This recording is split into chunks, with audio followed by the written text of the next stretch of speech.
Bonjour, aujourd'hui je vais vous présenter mon jardin, ça sera ma première vidéo alors soyez indulgents, je ne suis pas vraiment habituée à cet exercice. Alors on commence la visite par le parterre de framboises. Ce sont des framboises qui ont poussé spontanément, elles arrivent de l'autre côté du mur du jardin de voisin.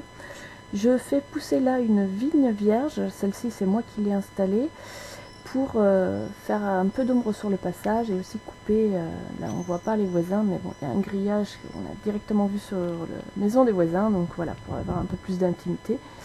Ici donc on est dans un petit passage, le grillage sépare également avec le jardin du voisin, le passage fait à peu près 1 mètre, et donc j'ai installé ici des pots pour cultiver des tomates.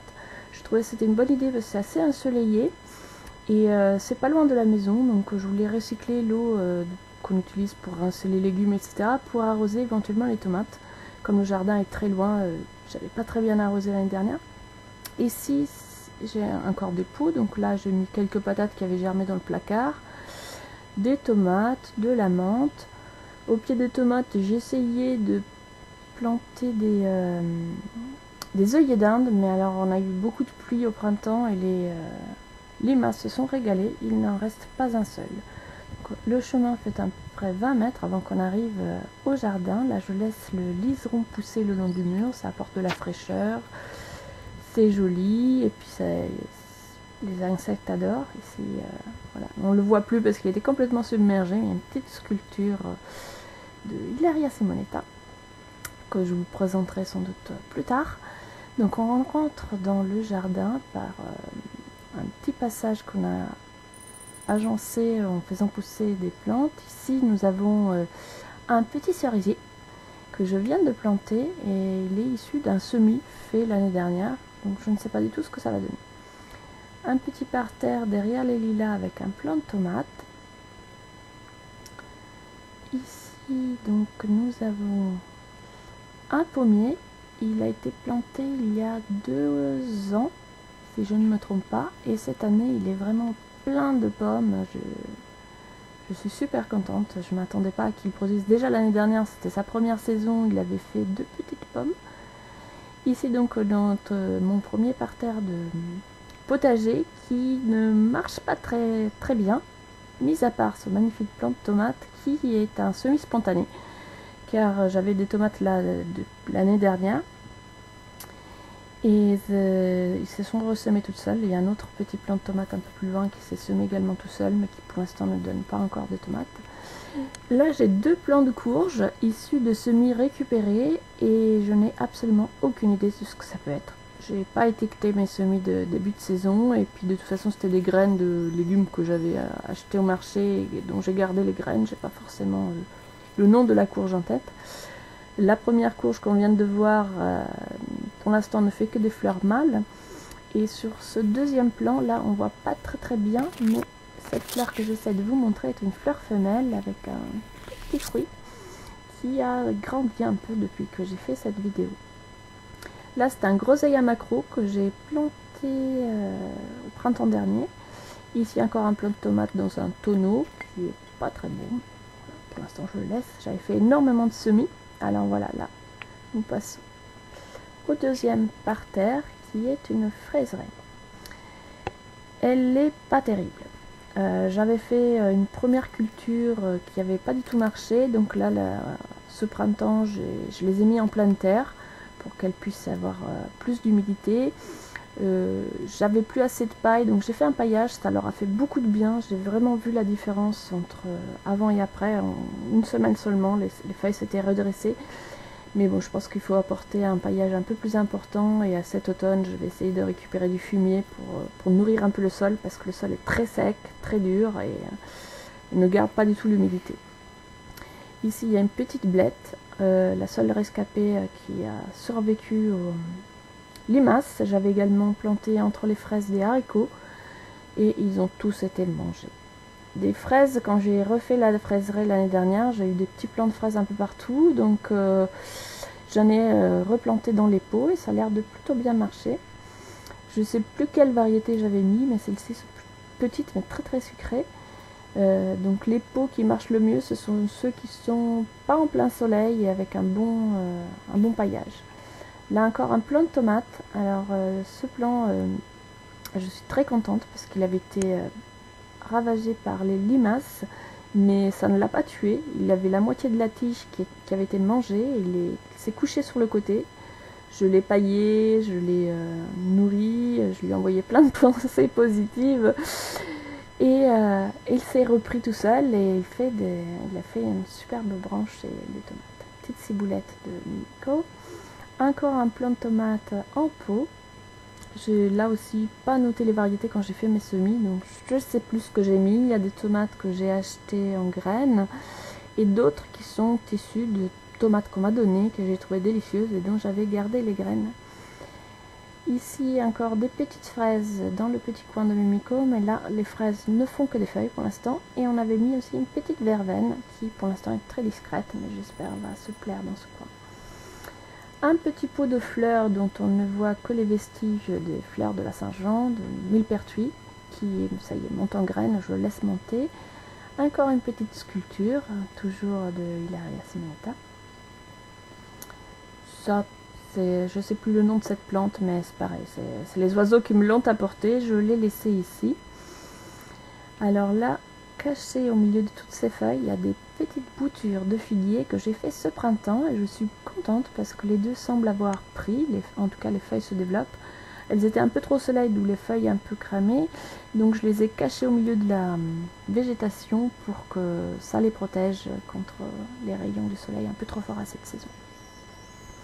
Alors on continue la visite par un nouveau petit pommier que j'ai planté ce printemps et qui pour l'instant est encore tout petit. Alors bon, il est mal taillé, je ne les ai pas taillés quand je les ai plantés, puis j'ai retaillé un peu après, mais bon, je me suis dit je ferai cet automne une taille un peu plus constructive. Depuis, je me suis un peu renseignée sur comment faire.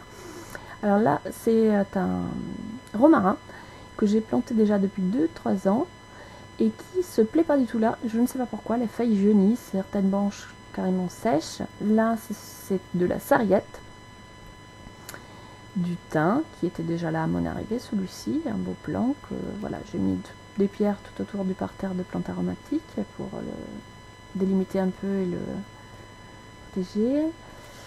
Alors là, un deuxième pommier que j'ai planté ce printemps également et au pied duquel j'ai mis un gros tas de paille, enfin un petit tas de paille on va dire, et j'ai semé dans le paillage des petites fraises des bois. Alors le rouge, c'est pas les fraises, ce sont les pétales. Voilà, celle-ci c'est une fraise. Mais sinon ce sont des pétales de coquelicot qui a poussé spontanément ici et que j'ai laissé monter en graines également pour qu'ils se ressèment tout seuls. Voilà, le coquelicot, il en reste encore un en fleurs. Et le paillage a très bien marché parce que là c'est une petite blette que j'ai également plantée dans le paillage. Et au départ, j'avais pas mis de paillage quand j'ai planté l'arbre et c'est vrai qu'il souffrait de la sécheresse et finalement avec le paillage, j'ai pas besoin d'arroser. Alors là, il y a un petit tipi que j'ai essayé de faire déjà l'année dernière pour que ça fasse une cabane pour les enfants. L'année dernière, rien n'avait poussé, la terre est extrêmement dure, très sèche. Donc cette année, j'ai rajouté des pierres tout autour des bambous. Et dans les pierres, j'ai apporté du terreau du commerce, ce qui n'est pas terrible, mais ça m'a permis de faire des premiers semis c'est les seuls semis en pleine terre qui ont marché d'ailleurs. Les limaces ne sont pas venues ici, je ne sais pas pourquoi. Alors là, c'est de la rouquette qui se fait dévorer complètement par les petites bêtes noires. Je ne sais pas si vous arrivez à voir les petits points noirs sur la vidéo. Elles ont tout dévoré. Mais je laisse quand même, ça servira soit de paillage, soit si elles arrivent à faire des graines, qu'elles se ressèment toutes seules. Ça c'est les capucines qui se font dévorer également par les mêmes petites bêtes. Ici j'ai mis un peu de tout, j'ai mis du quinoa, là les plants que vous voyez c'est du quinoa. Ah, ça c'est un petit semis que j'avais fait, ça doit être des aubergines ou des physalis, je ne vais pas étiqueter, qui ne poussent pas, donc je l'ai mis quand même. Voilà, le seul plant de haricots grimpant qui a survécu et qui pousse dans les tomates. Donc ils ont l'air, le pied de tomate fait une très belle tomate même s'il est assez petit, donc je pense que je vais réessayer cette association. Donc là le quinoa qui est encore tout petit, que j'ai planté plus pour les oiseaux et pour créer de la biomasse, puisque je ne suis pas très fan du quinoa et que je sais pas après comment il faut traiter les graines une fois qu'on les a ramassées. Donc je les ramasse et je les ressème. Alors ici nous avons un cerisier, c'est un cerisier sauvage qui était déjà là quand nous sommes arrivés sur le terrain, mais qui fait des petites cerises vraiment pas bonnes du tout. Donc là à ses pieds j'ai mis une ronce qui fait des murs que j'aimerais faire grimper à l'intérieur de l'arbre pour avoir des fruits comestibles sans avoir à couper l'arbre. Alors on m'a conseillé de le greffer, mais bon je sais pas, moi je les aime bien parce qu'elles sont très jolies ces deux petits cerisiers. Là encore, voilà, on passe au deuxième cerisier au pied desquels j'ai mis un romarin et une deuxième ronce. La première ronce a déjà donné des fruits. Celle-ci, pour l'instant, ne pousse pas beaucoup, ne donne pas de fruits, mais les feuilles sont belles. Et c'est une autre variété que j'aimerais également faire grimper. Voilà, comme je le disais, c'est des cerisiers qui donnent des petits fruits qui ne plaisent qu'aux merles, mais qui sont jolis, donc j'ai pas vraiment envie de les tailler pour faire du greffage. Je les garde pour l'ombre, pour l'esthétique et pour les oiseaux, puisque les merles en revanche se régalent de leurs petites cerises très amères. Ici il y a un petit pêcher qui était là, alors il est taillé n'importe comment. Je ne sais pas trop quoi faire de ce pêcher parce qu'en fait il a la cloque, donc je voulais l'éliminer, puis finalement je l'ai taillé une première fois, ça lui avait fait du bien, donc je l'ai gardé, puis finalement il allait pas bien, je l'ai retaillé. Donc là pour l'instant je taille, je mets à ses pieds, j'ai planté des ailes décoratifs, des poireaux, un peu de fleurs et on verra bien. Ici encore un petit plan de je ne sais plus trop quoi, et là si je vous montre ces petits tas de terre, c'est parce que ce sont des nids d'abeilles terricoles. Je vous montrerai dans une autre vidéo plus en détail. Un plant de tomate qui commence à faire ses fruits. Bon, je suis pas prête de me faire une salade de tomates pour l'instant, tout est bien vert, mais il y a des fruits, alors je suis très contente. Alors ici, un petit groseillier. Les groseilliers ont été plantés ce printemps, pour l'instant ils sont plutôt moches, en plus ils sont tout noirs, c'est parce qu'il y a eu ce prunier qui a été attaqué très férocement par les pucerons, donc tout ce qui était en dessous du prunier était couvert de miel noir. Voilà, j'espère que la pluie va finir par tout laver. Le prunier aussi a un port assez moche, je dois le tailler, je sais pas trop comment m'y prendre. L'été dernier, une tempête a cassé la moitié de la branche supérieure. Et donc voilà, je ne sais pas si je dois couper ce qui en reste ou pas, on verra bien. Ici ma petite spirale de aromatique, encore un petit plant de tomate qui se développe plus en buisson, il ne pousse pas en hauteur mais il fait beaucoup de branches. Encore un groseillier. Alors voilà, là dans ma spirale il y a de la sauge, du thym citronné et de l'origan. Là c'est le thym citronné et les fleurs c'est de l'origan. Alors j'aurais dû le couper avant qu'il fasse toutes ces fleurs, mais je le laisse monter pour les abeilles puisque j'ai remarqué qu'il y en avait beaucoup. Et ces petites fleurs là c'est de la mélisse, que pareil j'ai laissé monter en graines parce que comme ça je voudrais qu'elles se ressèment et qu'elles colonisent un peu tout cet espace. Ici encore un groseillier qui pour l'instant se développe pas beaucoup. Alors au pied du prunier il y a un chèvrefeuille qui pousse, ça sent super bon le soir. Là c'était le soir quand j'ai filmé, c'était un régal. Et il pousse en fait sur une branche du rejet du greffon du prunier que j'ai laissé au départ parce que je trouvais ça rigolo d'avoir un arbre qui faisait deux floraisons décalées, deux fruits différents. Mais comme c'est le porte-greffe, je pense que pour la santé de l'arbre, c'est mieux que je le coupe directement. Donc je sais pas, laissez-moi vos avis, je n'y connais pas grand-chose. Et là, vous revoyez, on retourne en passant sous l'arbre au petit potager de départ. Comme je vous disais, le petit potager est pas terrible. J'ai utilisé du terreau du commerce et ça sèche. Alors là, voilà, je vais vous montrer un autre coin du jardin, un petit seau de puce pour vous montrer un petit coin qui a l'air en friche, mais au fait, il y a de la lavande, de l'achillée millefeuille, voilà les fleurs blanches là qui commencent à faner déjà, que je laisse monter, enfin faire des graines pour qu'elles se ressèment toutes seules. C'est de l'achillée. J'aime beaucoup cette fleur et les insectes aussi d'ailleurs. Et c'est des petites feuilles, voilà, je vous montre. J'y arrive, des petites feuilles dentelées, je les trouve très jolies. Ça monte assez haut. Et voilà, en compagnie de lavande. Et là, il y a derrière, il y a un rosier ancien qui n'est pas remontant, mais qui fait de très belles roses au printemps. Et j'espère qu'il va se plaire. Alors ici, c'était ce coin du jardin était vraiment une friche quand on est arrivé, c'était une décharge même. Donc voilà, ça pousse lentement, mais je laisse pousser un peu de tout, même les fleurs sauvages, pour que ça se récrée un peu. Là, ce sont des canards qu'on vient de m'offrir, donc ils sont en place depuis 3 semaines, pas plus d'un mois, qui ont été également bien mangés par les limaces et les escargots quand elles ont été implantées, mais qui finalement ont résisté. Cette fleur, j'avais trouvé le nom, je ne m'en souviens plus, c'est implantée toute seule, c'est assez rigolo, ça monte assez haut, ça fait des branches qui bifurquent un peu partout, ça fait comme des cloches avec à l'intérieur des petites baies. La fleur n'est vraiment pas spectaculaire, ça fait cette cloche, voilà, vous pouvez en voir une cloche verte avec des tout petits pétales blancs, mais je trouve que c'est assez graphique, c'est joli, ça remplit cet espace, et puis je me dis si ça se plaît, c'est que voilà, ça va relancer un peu le cycle de la vie dans cette ancienne décharge, quoi. Les anciens propriétaires avaient mis tous les gravats des travaux de leur maison dans cet espace, donc voilà, faut que la faune et la fleur se réinstallent.